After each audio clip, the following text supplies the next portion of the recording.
Laid back and kicking it, let's head back to the studio. Here's Rod. Welcome, everybody, to Hour 2 of the Rod Pedersen Show, episode 175 of Canada's only live morning sports talk show. And I know it's afternoon out there in Eastern Canada. It is our CFL Free Agent Frenzy Spectacular. And you know what? It has been spectacular. Actually, when I woke up this morning, saw the news breaking, and I don't know if it was Farhan Lalji or Justin Dunk who broke the story that the Rough Riders had signed James Franklin. Who was it, Darren? Do you know? That was, I thought it was Farhan. Was it? Okay, thought it was Farhan. I got to go back and look at the times. Then he went on to say Solomon Elamimian signing with the Saskatchewan Rough Riders this morning. This was all Tuesday morning. Farhan was with us in Hour 1 to talk about what the Rough Riders have done in free agency, but it is a CFL-wide show, as everybody knows. And yesterday, our friend, the sports doctor in Winnipeg, said, let's not have too much green this week in this show.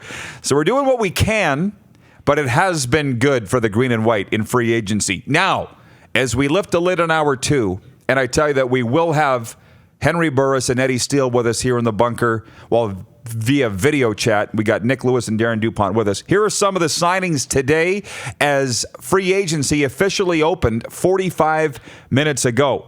Wide receiver Juwan Brescison has signed with the Toronto Argonauts. He'd been with Calgary. Running back Don Jackson signing with the Hamilton Tiger Cats. He'd been with Calgary. Linebacker Thomas Miles has re-signed with the Winnipeg Blue Bombers. Running back Brandon Burks has signed with the Edmonton Eskimos. D lineman Connor Magoo signed with the Calgary Stampeders. DB Richard Leonard has signed with the Calgary Stampeders today. Defensive back Courtney Stephen has re-signed with the Hamilton Tiger Cats. I wrote a few more down. D lineman Cleon Lang signed with Ottawa. Linebacker Don Unamba has signed with the Ottawa Red Blacks, and they're telling us they are already nicknamed Don the PM in Ottawa. Wasn't his nickname the President? Yeah, because he's been in Ottawa now, the PM. Now it's the PM. All right. The Calgary Stampeders have signed punter Ronnie Pfeffer, and I've already read the rest of those. So, guys, I'll start with you, Nick Lewis. It's been a pretty wild day one of free agency in the CFL. It has. It's good. It's good that you see the movement.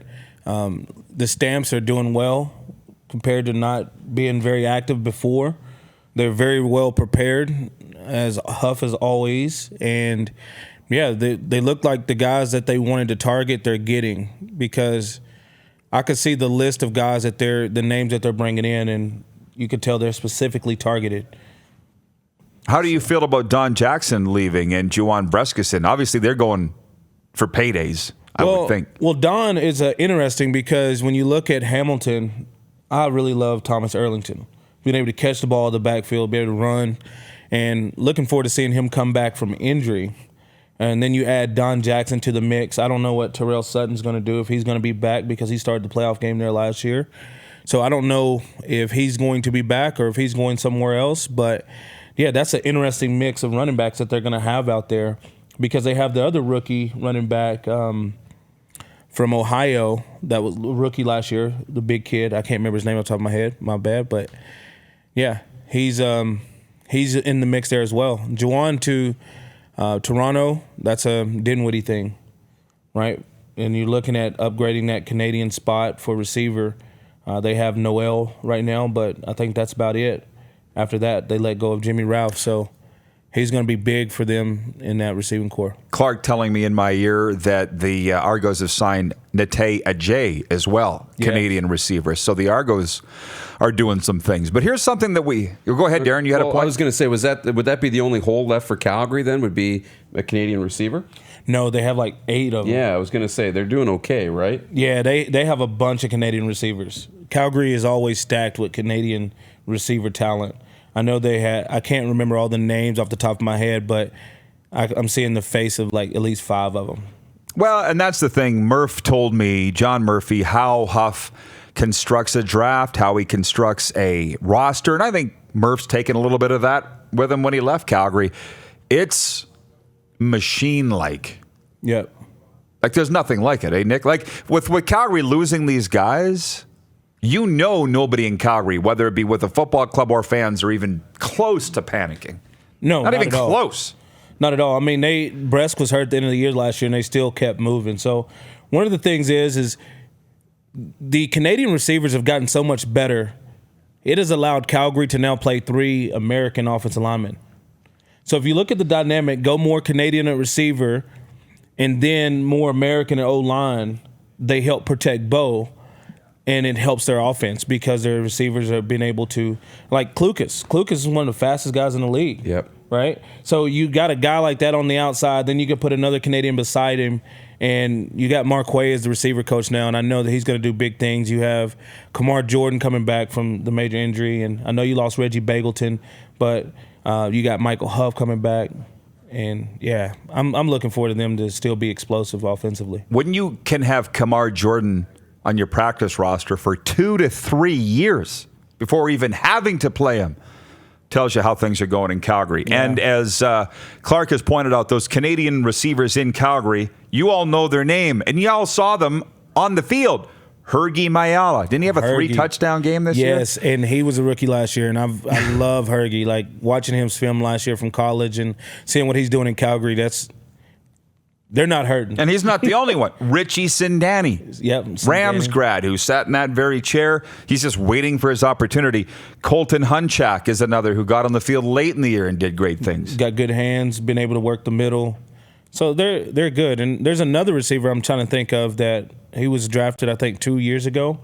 Julian Lynch, I believe. Julian Lynch, former Husky. Is he still in Calgary? He's still in Calgary. So there you go. I mean, they have a bunch of Canadian receivers over there that losing 1 or 2 is not going to hurt them. It's an embarrassment of riches. Jack Fulton watching from Calgary, he says, already more free agency action from Calgary than we've seen since Huff came in 2008. And Jack would know because he's been around the team since. But why is that? Why has there been more free agency action around the Stamps? I think they just looked around the talent and just thought that they were lacking last year through injury and some other things. And you see some guys like, okay, well, let's try to be a little bit more active in free agency to try to bring in a little bit more guys because they believe in being able to create depth. But now just bringing in that top-tier talent to solidify them to be champs again is the biggest thing for them, I believe. Nelson writes in, he says, Argos signed former Rough Riders Canadian offensive lineman Philip Blake. So there's a guy off the board. I'm not sure if the Riders made an offer to him or not, if they wanted him back, but Philip Blake gone. Jackson Seal writes in, he says, did Larry Dean sign with Ottawa? If he did, that would be the first that we've heard of it. I've seen no announcement of Larry Dean signing with Ottawa, but we should backtrack a little bit here. There was people in Saskatchewan that wanted to see Larry Dean sign in green and white. However, with Solomon Elamimian back and Cam Judge back and Otha Foster, I don't think Larry Dean becomes a priority here. But, Nick, he's still a tremendous football player. I mean, he's trying to get a deal somewhere. Oh, he'll get a deal somewhere. It's just now on money. And that's another thing. If you don't sign early, that money's going somewhere. So you got to be able to take the contracts as they come and try to have a game plan on where you want to go. Ottawa's making a lot of moves today, so you can see that money dwindling down. So it's best to go ahead and take the offer now so that you can lock it in. Of my Elite 8 show topics, which I should mention, we mentioned right off the top of the show. Number 1 was the Riders signed James Franklin. Good or bad move? Number 2, which quarterback goes? I think we've all determined that it's Brian Bennett on his way out of town. Number 3, will chemistry be an issue here in 2020 with any changes with the Rough Riders? Nick doesn't believe that they will be. Number 4, where does Naaman Roosevelt land? We've heard he's been talking with the Stampeders, Bombers, and Eskimos, but no announcements there yet. Point 5, Marcus Thigpen has signed with the Argos a 1-year deal. That came Monday. My question to you guys is, how much gas does Thiggy have left in the tank? I would suggest a lot. This is a guy that plays the game like every play is his last. Whether it's NFL or CFL, he's pedal to the metal. Now, that wears a guy out too, but it doesn't seem to have with Thiggy. Nick, I think he'll do great things in Toronto. What do you think? I do too. I thought he was underused in SAS. Like, they didn't use him a lot. He returned sometimes. He ran the ball sometimes. He ran routes sometimes. But it was never like he was the guy. Right. So to be in Toronto and have that chance to be a guy to have packages, I know Jarius is going to be able to create ways to use him throughout the offense, and then they're going to use him in the return game as well. So I'm really looking forward to see what he does out there. He's electrifying, and I love watching him play. Well, you can be used in multiple situations. You got to get guys like that to football, right? And you got to get them in situations to have success. So that's exciting. I'm with Nick. Like, I remember 2013, and we are getting to be a little long in the tooth here. To me, it seems like yesterday. In reality, it's not. But I remember the way they were using Tristan Jackson. I'm like, this guy, they're going to play him till his tongue falls out of his head. But he never got tired, and he kept producing. Now, he was on the corner and returning kicks. But you can do the same thing with Figgy. Out of the offensive backfield and returning kicks. Oh, of course. He's not going to be your primary running back. So therefore, you can create packages for jet sweeps. Use him like Tyreek Hill. Mm-hmm. Like the Kansas City Chiefs use Tyreek Hill. Use him for certain packages and certain things and let him do what he does best and say, look, 15 to 20 plays a game, we're going to need you on the field. And then handle all the return duties and stuff. Yep, Figgy just doesn't seem to get old, and we wish him well in Toronto. There's still some big names out there that we have not seen any announcements yet. Clark is just surfing Twitter like crazy in there. We have not seen DeVaris Daniels sign anywhere. We have not seen Darrell Walker sign anywhere. We have not seen Larry Dean sign anywhere. And that may not even come today. Usually it does. We call them priority 1 free agents. I think we're actually into priority 2 or phase 2 free agents because the priority 1's all signed last week. You know what I'm saying? Yeah. It's almost like we're into the second phase now. I could see DeVaris in Toronto back with Dinwiddie. Yeah. Another Dinwiddie guy that he's been with. He knows what to expect out of him. And just speaking back on Naaman in Calgary, the position that Calgary uses their number 3 inside receiver for went from me to Marquay, who are intelligent guys, to Kamar, who was still trying to learn it and then got hurt, being in the box. So getting Naaman allows them to get another intelligent guy to play that position, move Kamar back to the boundary where he can be explosive. And I think that would be a huge pickup for the Stamps because Dave loves that intelligent guy that can make catches, and they trust him in blocking and trust him around the box, and then just go out and make plays in the passing game. You hear Calgary's name a lot with Naaman. You heard Edmonton linked to Naaman a little bit, but Darrell Walker's the one that's interesting for me, where he'll end up. And BC. Yeah, you wonder if he can be reunited with Mike Riley and if they can have success again. I like that fit for Darrell. After talking to him last year, I said, you know what? Money doesn't always help, but a quarterback will. And that's the biggest thing is for a receiver. You don't want to just go and just take the biggest money because look what happened last year. You go to Toronto and then you struggle to put up the numbers. And, yeah, I believe he'll go back with Mike because he knows that's where he will be able to be the most efficient. I appreciate the help from our viewers today, along with Clark. Jason Bisick, I hope I'm saying that right in Red Deer, says the BC Lions signed rising pass rusher Chris Casher to a 1-year contract for 2020. Casher's the one that got caught twisting Cody Fajardo's ankle in a pile. So I kind of like Casher. Good player. You can't teach that. Nastiness. He's going to the BC Lions. Gregory Lee says there have been no reports on Darren Carter yet, and as much as I love Darren, I would not have him scheduled as a priority 1 free agent, maybe not even a priority 2 free agent, i.e. I'm not expecting Darren to sign today. He might, but he's one of those guys that teams, I feel, will sort out their whole salary structure and roster and then see where a guy like Darren fits in. Yeah, I talked to him. He's not in any hurry to sign anywhere. He's got a lot of things. Darren's a very educated guy, and he's also a very talented guy.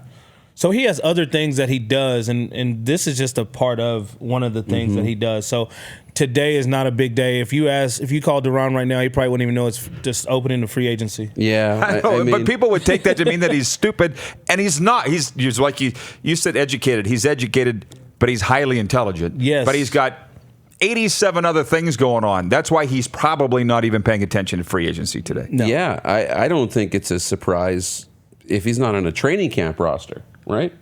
I mean, he might not even go to camp. I would expect he would be at camp with somebody. But it's not that urgent for him, I don't think, right? He still doesn't know if he wants to play receiver or DB. Yeah, like we've heard that. Right. So, I mean, there's no urgency to hear, like, waiting for Duran to sign. But I understand it because he's never going to get the opportunity to be the receiver that he wants to be. He's never been put in a place to be the receiver he wants to be. And through all of that, he's like, well, let me go play DB. At least I can create my success. It's hard to be a receiver and not get the ball or to go through things. And you understand you clear out a lot because when you play that number one position to the boundary, the number two position to the boundary is the key spot. That's where people get the ball the most. So you're beside that, and you know that you're doing everything you can to get him the ball more, and you just want your share. And so it's a thin line. And then plus everybody brings up his dad, and that I even hate that. But, you know. And I don't think he's over that either. Yeah, so being able to move to the defense side of the ball takes that whole element out of it. And then he can just go play football and have fun. We thank those that have written in. Tom Pura and Jason says Darius Bladdock has signed a 1-year deal with the Toronto Argonauts. The Polish prince is Toronto bound. And he wanted to be a rider. Yeah, he wanted to. Well, yeah, exactly. I guess there's a reason he did that long Instagram live video at the end of the West Final last year because he knew it was his last time ever there as a Rough Rider. But Darius Bladdock to the Argos. When we come back, we're going to be hearing from Henry Burris and Eddie Steele. We'll talk about the Calgary Stampeders' number 2 quarterback spot because there is an opening there. Fatty Arbuckle now with the Ottawa Redblacks. Clark has reminded me to ask you folks to please help us snap up the best free agent sports fans on Facebook, and you can do that by clicking share at the bottom of the window now. This is already our most viewed episode ever. Our tech producer's in there. Ryan told us that. Let's see how high we can go by clicking share at the bottom of the screen. We'll be right back. It's the Rod Pedersen Show on Facebook Live and listen live at rodpedersen.com. You're watching Rod Pedersen On Demand. For more of the Rod Pedersen Show, visit rodpedersen.com or follow Rod Pedersen on social media.